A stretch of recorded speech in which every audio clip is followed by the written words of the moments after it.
आप सभी को नमस्कार, सुप्रभात। Sarda government job point YouTube channel आप सभी लोगों का हार्दिक स्वागत करता है।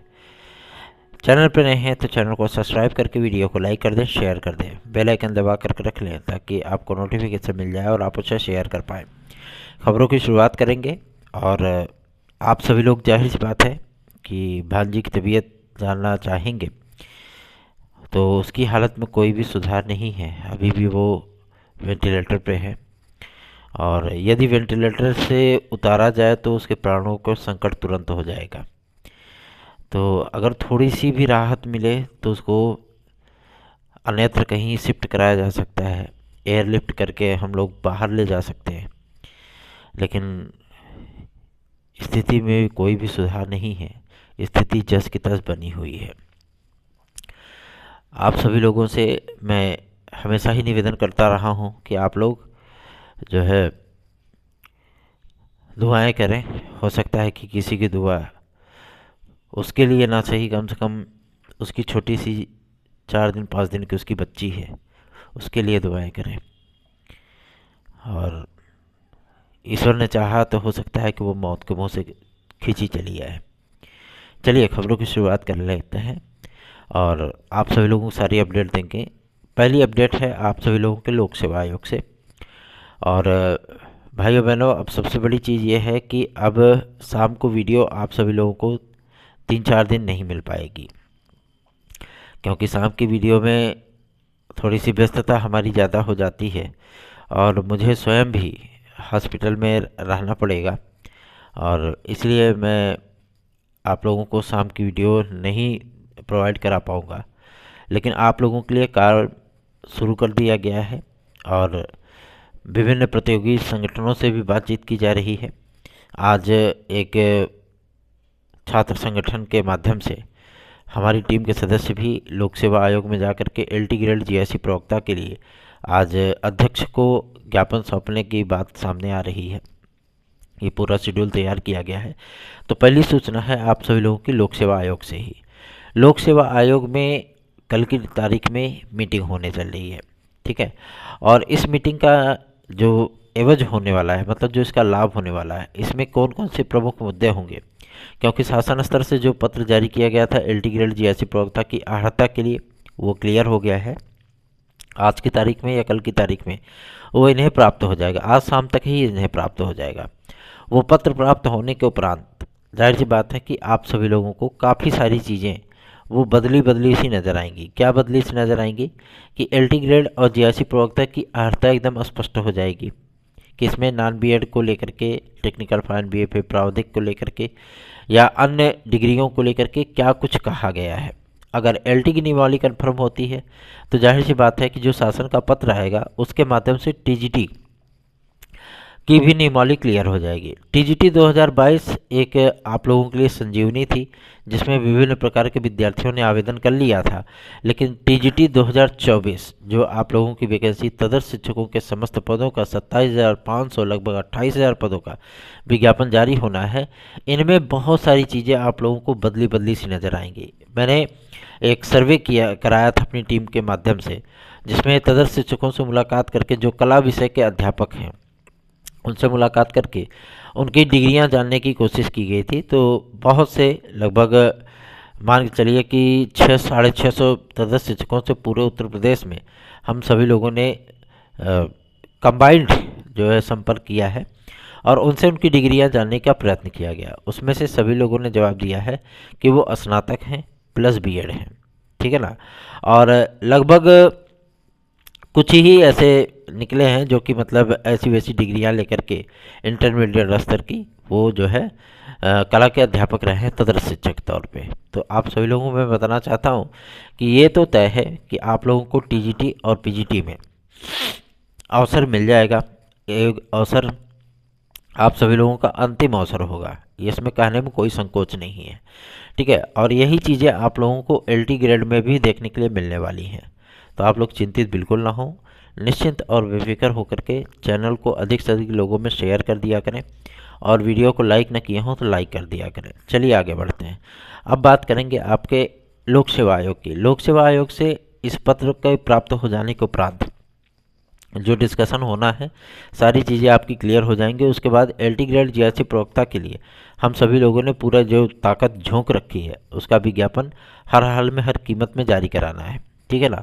अगर हम इधर से फ्री हुए होते या फुर्सत रहे होते तो जाहिर सी बात है कि अभी तक सारी चीज़ें आप सभी लोगों की निराकरण में तब्दील हो चुकी होती। लेकिन कहते नहीं है कि मतलब सफलता के मंजिल में गुजरने के लिए बहुत सी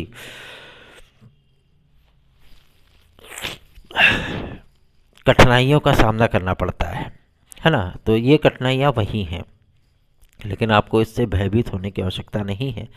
कठिनाइयाँ आई हैं तो ये कठिनाइयाँ जाएंगी भी। और इस समय मेरे जीवन का सबसे मुश्किल क्षण चल रहा है और मन को बेहद मजबूत बनाना पड़ेगा, क्योंकि कभी भी कुछ भी हो सकता है। तो हम हर उस परिस्थिति के लिए, जाहिर सी बात है, जिन बच्चों को गोद में लेकर के खिलाया हो अगर आज वो इसी स्थिति में पहुंच जाते हैं तो बड़ी तकलीफ़ होती है, ठीक है ना। और आप सभी लोगों को मैं बता देना चाहता हूं कि एलटी ग्रेड जीआरसी प्रवक्ता के लिए भी अब पीसीएस के पहले इसका विज्ञापन जारी कराने के लिए हम लोगों ने मुहिम स्टार्ट की है। और पीसीएस का विज्ञापन आप सभी लोगों को दिसंबर के अंतिम सप्ताह में देखने के लिए मिलेगा। उसके पहले एलटी ग्रेड और जीआरसी प्रवक्ता का अब हम लोगों को विज्ञापन चाहिए। और इसके संबंध में ही कल की तारीख में हम लोग विभिन्न प्रतियोगी संगठनों के माध्यम से हम लोग प्रयास शुरू करेंगे, लोक सेवा आयोग में भी। और कोशिश यही रहेगी कि आप लोगों का विज्ञापन एक आध हफ्ते के भीतर जारी करा लिया जाए, ठीक है ना। क्योंकि पत्र प्राप्त होने के बाद लोक सेवा आयोग के पास भी कोई भी बहाने नहीं होंगे कि ये चीज़ें ऐसी है वो चीज़ें वैसी हैं। इसलिए आप लोग चिंतित बिल्कुल ना हो, बस ईश्वर से दुआ करिए कि हम जल्दी से जल्दी इधर से फुर्सत हों। उसके बाद फिर प्राणपण से जुटते हैं इसमें, ठीक है ना। और उसके बाद आप सभी लोगों को ये भी कल की डेट में क्लियर होने की पूरी आसार हैं कि पीसीएस में ओवर एज हुए विद्यार्थियों को 2 वर्ष कोविड काल मिलता है कि नहीं मिलता है, ठीक है ना। क्योंकि फाइनल रिपोर्ट, फाइनल डिसीजन इनको लेना है कि शासन का जो निर्देश है उसके आधार पे ही ये लोग कार्य करेंगे और शासन के निर्देशानुसार ही कार्य होगा, ठीक है ना। तो आप सभी लोगों को 2 वर्ष पीसीएस में अगर अतिरिक्त अवसर मिलता है 2 वर्ष का, तो जाहिर सी बात है बहुत से विद्यार्थी इसमें लाभान्वित हो जाएंगे। हालांकि जो 42 वर्ष से या उससे ऊपर हैं उनके लिए थोड़ी सी मुश्किलें हो सकती हैं, लेकिन कोविड काल के चलते आपको 2 अतिरिक्त अवसर अगर ऐसे गवर्नमेंट दे देती है कि 2 अतिरिक्त अवसर हम दे रहे हैं, ठीक है ना, तो ये उन सभी विद्यार्थियों के लिए बेनिफिशियरी हो जाएगा। अगर मान लीजिए 2 वर्ष ही दिया जाता है तो कुछ ही विद्यार्थियों को इसका लाभ होगा, ठीक है। दोनों परिस्थितियां बन रही हैं और ऐसा नहीं है कि अगर पीसीएस में आपको अतिरिक्त लाभ में दिया जाता है तो आप सभी लोगों को अन्य भर्तियों में नहीं दिया जाएगा। अन्य भर्तियों में भी आप लोगों को एज रिलैक्सेशन मिलेगा। पुलिस प्रोन्नति बोर्ड के माध्यम से ये क्लियर कर लिया गया है कि आप लोगों को 2 वर्ष आयु वर्ग की छूट यूपी कांस्टेबल और यूपीएसआई दोनों में प्राप्त होंगी, ठीक है। तो आप सभी लोग चिंतित बिल्कुल ना हो, निश्चिंत और बेफिक्र होकर के अधिक से अधिक लोगों में वीडियोस को शेयर किया करें और चैनल को सब्सक्राइब ना किया हो तो सब्सक्राइब कर लें, ठीक है। चलिए आगे बढ़ते हैं। अब बात करेंगे आपके नए शिक्षा सेवा चयन आयोग को लेकर के। शिक्षा सेवा चयन आयोग के नियमावली की अधिसूचना आप सभी लोगों को बहुत जल्दी ही देखने के लिए मिलने वाली है, क्योंकि उसमें जो तकनीकी बाधाएं थी उसका विचार विमर्श करने के बाद, न्याय विभाग के विचार विमर्श करने के बाद और नियमावली में एकरूपता लाने के बाद, ठीक है ना, इन सारे मुद्दों को सॉल्व कर लिया गया है। और बहुत जल्दी ही आप सभी लोगों को सीएम ऑफिस से जो है इसकी अधिसूचना देखने के लिए मिल जाएगी। ये अधिसूचना आप सभी लोगों को प्राप्त होने के बाद जब ये नियमावली आपके सामने आएगी तो जाहिर सी बात है कि इस नियमावलियों पर कुछ लोगों की सहमति होगी तो कुछ लोगों का विरोध भी होगा, ठीक है ना। इन विरोधों को ध्यान में रखते हुए भी कार्य करने के प्रारंभ में आवश्यकता है कि ऐसा ना हो कि मामला पहले ही कोर्ट में पहुंच जाए। हमें इतनी ज़बरदस्त जुकाम और बुखार हुआ है ना कि वो स्थिति मैं ही जान सकता हूँ, लेकिन काम करना है तो करना है, कोई इसमें वो नहीं है। दवा खा करके काम करते हैं, क्या करें। तो आप सभी लोगों को शिक्षा सेवा चयन आयोग यथाशीघ्र देखने के लिए मिलने चल रहा है, क्योंकि माध्यमिक शिक्षा मंत्रालय का प्रस्ताव शासन के पास प्रेषित हो चुका है और आप सभी लोगों को यथाशीघ्र पब्लिक डोमेन देखने के लिए मिलने वाला है। मान चलिए 2 से 3 दिन ज़्यादा से ज़्यादा लगेंगे, इससे ज़्यादा समय नहीं लगने वाला, ठीक है ना। आप सभी लोग बिल्कुल भी परेशान ना हो। पब्लिक डोमेन आने के बाद आप सभी लोगों को टीजीटी, पीजीटी, असिस्टेंट प्रोफेसर आदि की परीक्षा तिथियां भी देखने के लिए मिल जाएंगी। इसलिए मिल जाएंगी क्योंकि आयोग क्लियर होने के बाद, उसकी नियमावली क्लियर होने के बाद अध्यक्ष और सदस्य की नियुक्ति प्रक्रिया तत्काल प्रभाव से स्टार्ट कर दी जाएगी, ठीक है। और लगभग तो मेरे ख्याल से जिन सदस्यों ने माध्यमिक शिक्षा सेवा चयन बोर्ड में सदस्य पद हेतु अप्लाई किया था, जाहिर सी बात है उन्हीं सदस्यों को भी कैरी फॉरवर्ड किया जा सकता है। उच्चतर शिक्षा सेवा चयन आयोग हो या आपका प्राथमिक शिक्षा भर्ती के लिए, इन विभागों से भी अध्यक्ष को, सदस्य को रखा जाना है। तो हर किसी को कुछ न कुछ जिम्मेदारियां अवश्य दी जाएंगी, क्योंकि 4 से 5 आयोग हैं। तो मान चलिए कि 4-4, 3-3 सदस्य या 2-2 सदस्य नियुक्त किए जाएंगे हर डिपार्टमेंट के लिए, और उनके ऊपर एक अध्यक्ष और एक उपाध्यक्ष भी होगा। अध्यक्ष सर्वेसर्वा होगा और उप सचिव की नियुक्तियाँ इसके लिए की जाएंगी, ठीक है ना। तो आप लोग चिंतित ना हो, प्रोसीजर आप सभी लोगों का चल रहा है और बहुत जल्दी ही आप सभी लोगों के सपने साकार होने चल रहे हैं।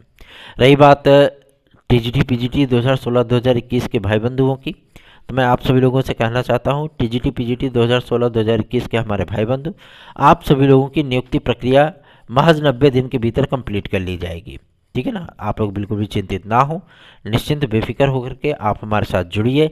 अगर आप हमारी याचिका में सम्मिलित होना चाहते हो तो 830-32-72-282 इस व्हाट्सएप नंबर पर हमसे संपर्क करके आप हमारे साथ जुड़ सकते हैं, ठीक है ना। और लायर नियुक्त होने के बाद आप लोगों की नियुक्ति के आदेश हो जाएंगे, क्योंकि उप निदेशक महोदय ने इस बात का स्पष्टीकरण दे दिया है कोर्ट में कि हम विद्यार्थियों को नियुक्तियां दे देंगे, जितने भी यात्रीगण हैं। 249 विद्यार्थियों की नियुक्तियां होनी हैं, ठीक है ना। और आप सभी लोगों को मैं बता देना चाहता हूं कि जितने भी विद्यार्थी भाई बहन हमारे साथ जुड़े हैं या जुड़ना चाहते हैं, उन सभी की नियुक्ति प्रक्रिया के लिए हम लोगों ने पूरी ताकत लगाई है और उसमें हम लोगों को सफलता भी प्राप्त हो रही है। 69,000 में 2259 विद्यार्थियों को नियुक्ति के लिए जो है बेसिक शिक्षा विभाग राजी हो गया है, और रिवाइज्ड लिस्ट जारी होने के उपरांत आप सभी लोगों को भी नियुक्तियां प्रदान कर दी जाएंगी। 72,825 के लिए भी सूचना है। 72,825 में 68 पदों की काउंसलिंग के लिए हम लोगों ने बेसिक शिक्षा सचिव महोदय को ज्ञापन दिया था, और उन्होंने इस बात को स्पष्ट किया था कि हम 68 पदों को कैरी फॉरवर्ड करने के लिए शासन को पत्र लिख चुके हैं। बेसिक शिक्षा मंत्रालय को पत्र भेजा जा चुका है। उधर से सहमति मिलने के बाद आपको 6800 सीटें प्राप्त हो सकती हैं। तो आप लोग चिंतित बिल्कुल ना हो, निश्चिंत बेफिक्र होकर के चैनल को शेयर करना शुरू करें, सब्सक्राइब करें चैनल को और वीडियो को लाइक अवश्य कर दिया करें। यूपी कांस्टेबल और यूपी एसआई के विज्ञापन के लिए भी गृह विभाग से आप सभी लोगों को अधिसूचना बहुत जल्दी ही देखने के लिए मिल सकती है। हो सकता है इसी हफ्ते में आप लोगों को अधिसूचना देखने के लिए मिल जाए, उसके बाद आपका विज्ञापन जारी कर दिया जाएगा। यूपी SSSC से भी सुबुगाहट तेज हो गई है पीईटी 2023 के परिणाम को लेकर के। ये परिणाम आप सभी लोगों का दिसंबर में आने की प्रबल संभावना नज़र आने लगी है। तो आप लोग चिंतित ना हो, बल्कि अपनी तैयारियों में जुट जाएं। अगर आपको हमारे नोट्स चाहिए तो 830-32-72-282 इस व्हाट्सएप नंबर के जरिए आप TET CTET super TET TGT PGT LT GRC UP constable UP SSSC की किसी भी भर्ती परीक्षा में सम्मिलित होने अथवा उसमें निश्चित सफलता प्राप्त करने के लिए आप लोग हमारे नोट्स को अवश्य पढ़िए। आपके लिए ये ब्रह्मास्त्र है ये नोट्स, और आपकी सफलता के लिए बेहद ज़रूरी भी। तो आप लोग चिंतित ना हो, बल्कि इस चैनल को अधिक से अधिक लोगों में शेयर कर दिया करें। धन्यवाद। आप सभी का दिन शुभ हो।